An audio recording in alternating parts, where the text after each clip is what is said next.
vulnerable to drug abuse as a teenager. How did I get so lost? Have you ever wondered why so many teenagers fall into drug addiction? Why do kids with so much potential suddenly lose their way? This is my story, and maybe it's also yours. The transition to teenage years.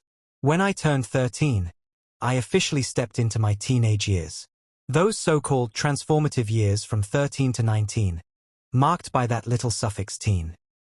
My parents thought it was a beautiful stage. They were excited. They believed I was old enough to understand danger, old enough to make the right choices, and strong enough to resist temptation. And honestly, I thought so too. I felt unstoppable, ready to explore, build stronger friendships, and push beyond my comfort zone. But I didn't realize that freedom comes with responsibility, and responsibility comes with consequences.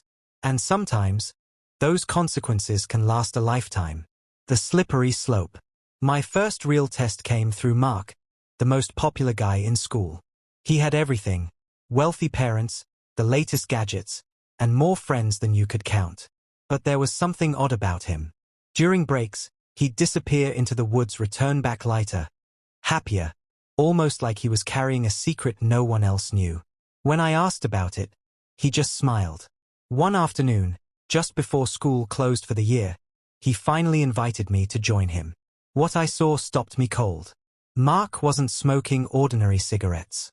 He was getting high. The deodorant, the constant chewing of gum, the restless behavior. It all made sense in that moment. And then my brain started racing. Was it because cannabis had recently been legalized in our state? Was he trying to escape the stress of school? Or was it all about being cool, proving he was grown? Maybe. Was it family influence? My heart pounded. I panicked. I walked away. But the image of Mark stayed with me. The search for answers. That night, I couldn't sleep. I needed to understand why teenagers, kids like me, would risk everything for a few moments of pleasure. So, I did some research. And what I discovered shook me. Teen drug use isn't random. It's common. Genetics plays a role. You can inherit traits like recklessness or impulsiveness, which make risky choices more tempting. Mental health is another piece of the puzzle. Anxiety, depression, and loneliness push many teenagers toward drugs as a coping tool. But here's the cruel twist. Drugs don't fix mental health problems, they create new ones. And then I learned something even scarier. Drugs affect the tender and developing teenage brain far more severely than the adult brain. How drugs hijack the teen brain. See, the human brain doesn't fully develop until around age 25. The last part to mature is the prefrontal cortex, the part of the brain responsible for judgment, self-control, and decision-making. That means teenagers are wired to take risks, seek thrills, and crave approval. But their brains don't yet have the brakes to stop destructive choices. Now, add drugs into that mix. Substances like cannabis, nicotine, or alcohol overstimulate the brain's reward system by releasing massive amounts of dopamine, the feel-good chemical. For a teen, that rush feels so powerful because their brain is still wiring itself. Over time, the brain gets tricked into believing it needs drugs just to feel normal. And here's the damage. Memory becomes weaker. Learning new skills becomes harder. Emotional control starts to slip. And the risk of mental health disorders like psychosis, depression, or paranoia heightens. This isn't just about having a phase. Drugs can literally rewire the teenage brain in ways that last a lifetime. That realization hit me like a storm. I didn't want my brain, the very thing shaping my future, hijacked by a substance. The decision. So, I made two choices. First, I distanced myself from Mark.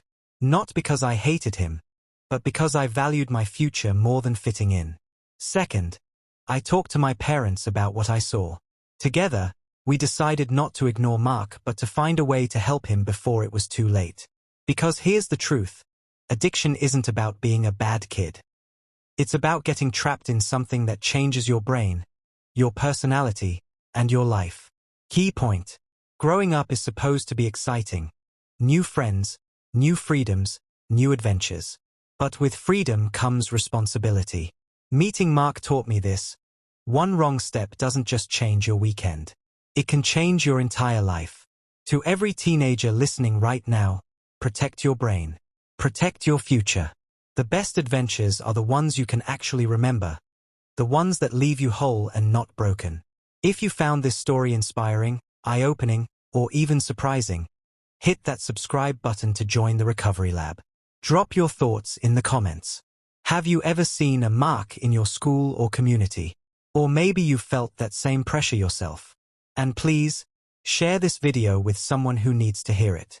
You never know, you might save a life.